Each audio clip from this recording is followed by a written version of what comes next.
All right, fellas, we're back once again. Gonna do you another little video here. Yesterday we done the exact same test. It's going to be a ignition test, basically a penetration test on the brass. See how much penetration that we actually get. I'm gonna get on this while I'm talking so we can do it and try to keep the movie a little bit shorter. 10 rounds that's already been fired. They're clean, stuffed with a patch, keep the crap out of the bore. This is the exact same test we done yesterday. So if you want some details and more explanation, go back and watch that other one on the Nitro. And we give a little bit more details as to why we're doing it and how we're doing it and all that good stuff. I'm going to try to just get through this. We had several people basically just asking, hey, how does it compare to a turbo? And a valid question. Like I said, turbo. So I thought, I've got a turbo, so let's do it. There you go. Zeroed in there. Back to here. We're going to get on it here.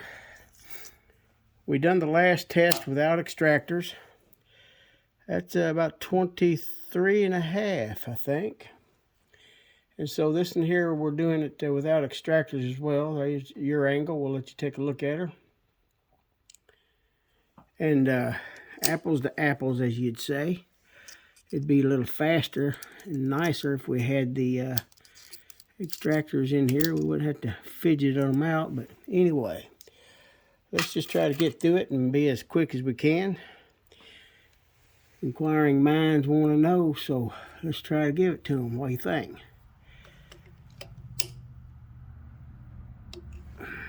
That in there is already on 0. 21, 22, there's 23. Let me get you back up here again. Come on. There you go. Alrighty.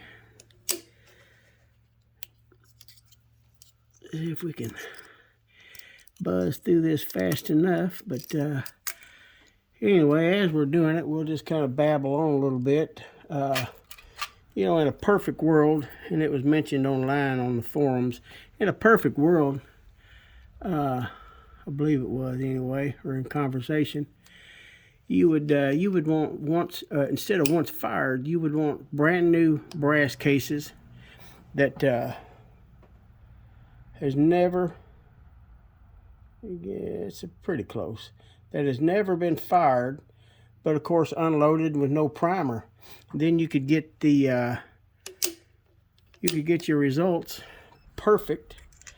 As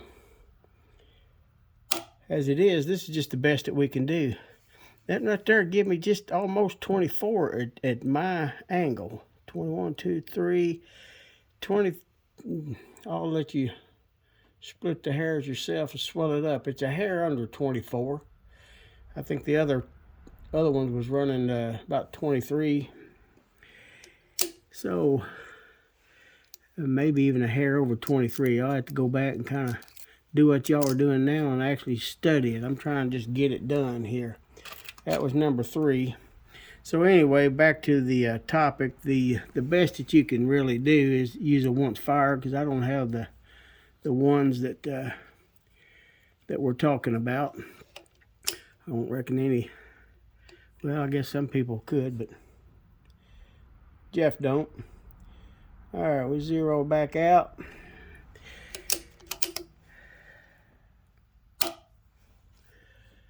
$21, $2, $23. That's almost the same as the other one. Maybe a tenth less, but a little bit less. There's your angle. We'll put it on it. Come on back out. Again, this is a 1/1000th of an inch indicator, which means on that dial for each graduation, that's 1/1000th of an inch. Give you a reference point once more is the average human. The hair on your head is about 1/1000th thick, okay? 1 to 2/1000, depending upon, and there's a hair out. We dial her back in. Depending upon the thickness and type of hair you got, I guess. 1 to 2 thousandths thick. So basically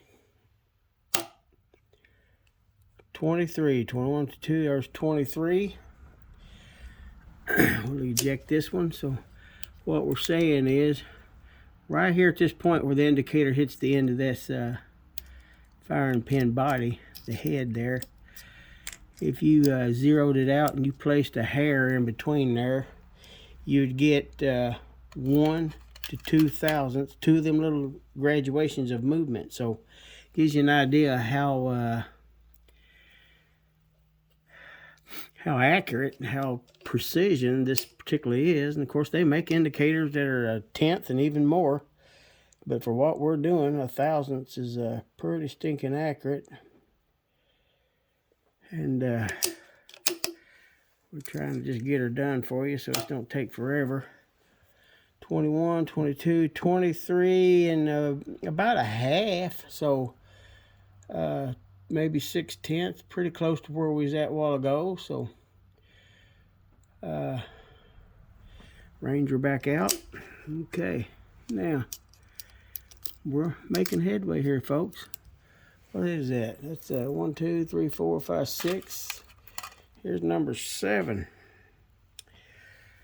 I'll have to go back and watch it like you guys are doing right now. I think that we've got a total deviation of just a hair under a thousandths so far. And on a once fired case, that's probably to be expected. There you go, right back, 21, 22, 23 and a half. I'll zoom in. Again, it's probably to be expected within the tolerance range of using used brass. I believe most of you gunsmiths and your action makers, the one whole shot that done the action we tested yesterday, this one here is a turbo, of course.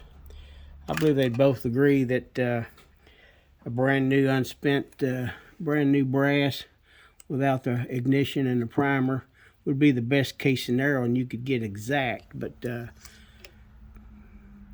we're probably within our tolerance right there on the testing on different brass. Agreeable to most people. Of course, you find enough people and you'll find somebody to disagree. I mean, you know, I don't like chocolate ice cream. There's some people that like it. 21, 22, 23.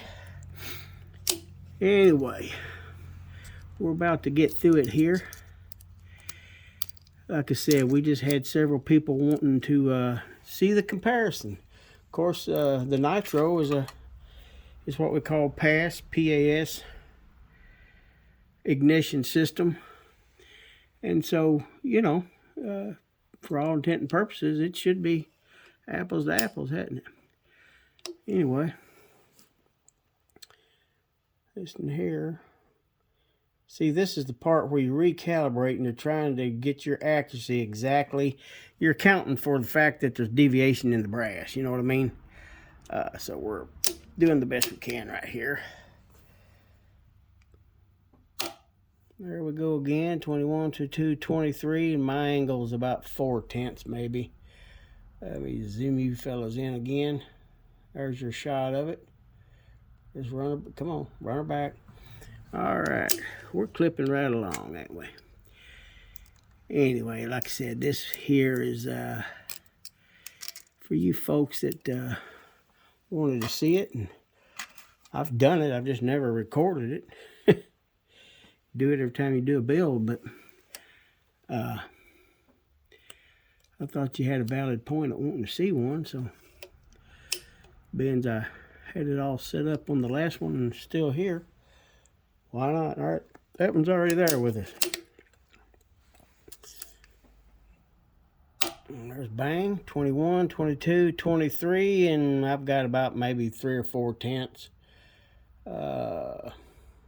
Come on, zoom in there. So there you go. You can look at her there. I'll zoom her back. I think we had, if I look and watch this camera again, I'll do the same thing you guys will.